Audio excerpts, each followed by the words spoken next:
Hello listeners, my name is Ben Arnott and you're listening to ENVS6525, the Gold Coast's only environmental radio station. In today's show I will be explaining ecosystem health, using the spit as a case study. For those of you lucky enough to be vodcasting, you'll also be able to view the riveting slideshow accompanying it. With the environmental movement kicking off in the 1960s, most of us would have been taught the traditional version of an ecosystem at school, that is to say, the interaction between the four spheres. The hydrosphere, the atmosphere, the biosphere and the lithosphere. However, recently a new conceptualization has been developed. Traditionally, humans have not been considered to be part of the model of an ecosystem. However, modern approaches to ecosystems now view this exclusion of humans from the model of an ecosystem to be unsustainable. Indeed, humans affect the ecosystems in which they live just as much as they are affected by them.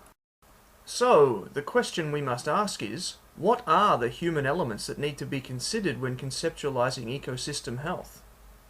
The elements include socio-economic, cultural and human health concerns, as well as an understanding of systems of government, ethics and environmental management. Failure to consider these human elements can result in solastalgia, which comes from the loss of an environment with which one identifies oneself. The effects can last long after the initial PTSD and includes general distress, loss, bereavement, drug abuse, physical and mental illnesses, and even suicide. Given that humans don't make great decisions when under stress, it can be important to adopt an all-inclusive approach to environmental management.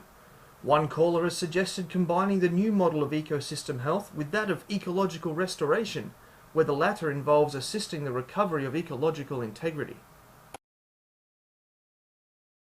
If this advice is not followed, ecosystems could reach a restoration threshold, or point of no return, after which ecosystems will not be able to be rehabilitated and their treatment will need to follow a palliative care model which includes bereavement support for humans suffering solastalgia.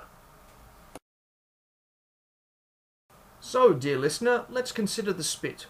For those listeners not familiar with the spit, it's a picturesque aquatic environment stretching from Main Beach on the northern end of Surfers Paradise and the mouth of the Nerang River to the southern end of South Stradbroke Island. It forms the southern arm of the land formation protecting the Nerang River estuary. The spit is a wonderland for tourists and locals alike. It is home to famous tourist attractions such as SeaWorld and the Nara Resort, as well as Palazzo Versace and the Sheraton Mirage Resort. It also has many attractions for locals with a marina and restaurants, as well as outdoor activities such as swimming, fishing and dog walking. As we discussed earlier, humans need to be included in the new interpretation of ecosystem health, and so for the next few minutes, let's reflect on the many ways in which humans interact with the spit. To begin with, swimming and surfing are very popular, with almost 5 kilometers of unspoiled beach on the ocean and lovely calm water on the bayside. With free entry, free parking, parkland, barbecues and massive opportunities for fun in the sand, the spit is also very popular with families. I myself like to take my family, including our pet Pooch, out to the spit as often as possible. Although, with all this wet weather it's not as often as I'd like, am I right? It's very rare that you'll go to the spit on a weekend and not see groups of people socialising.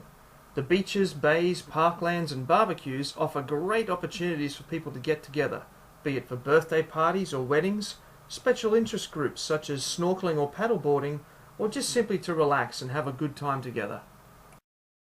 The spit is also home to many small businesses providing an income for local Gold Coast families. These include traditional businesses such as cafes and bait shops, and also more extreme sports such as kite surfing or jet ski rentals. The hiring of recreational boats is common, with houseboats and yachts being very popular in Bums Bay. However, the spit as we know it today is not strictly speaking a natural environment. The spit and the seaway were heavily modified in 1985 as part of the rapid development of the Gold Coast in the 1980s. The entry to the seaway was narrow and shallow, but was relocated, widened to 250 metres and dredged to 6 metres deep. This human disturbance of the ecosystem has resulted in several negative effects. Firstly, the increased tidal prism has resulted in scouring of the estuary bed to depths of 20 metres, increased salinity, decreased stability of channel beds and beaches, sediment flux, and changes in flow dynamics have all affected the ecology of the entire area. Now, Gold Coast Mayor Tom Tate is once again pushing a redevelopment of the Spit and the Nerang River estuary to make way for a deep water cruise ship terminal. Despite public backlash, he has whittled the construction tenders down to 4, 2 Chinese and 1 New Zealand, but sadly only 1 Australian. The effects on our beloved Spit would be extremely severe. In order to make way for the cruise ships, channels would need to be dredged even further and deeper than they currently are. The seaway would have to be redesigned and reconstructed, and much of the spectacular beach, park and aquatic areas would be replaced with casinos and hotels.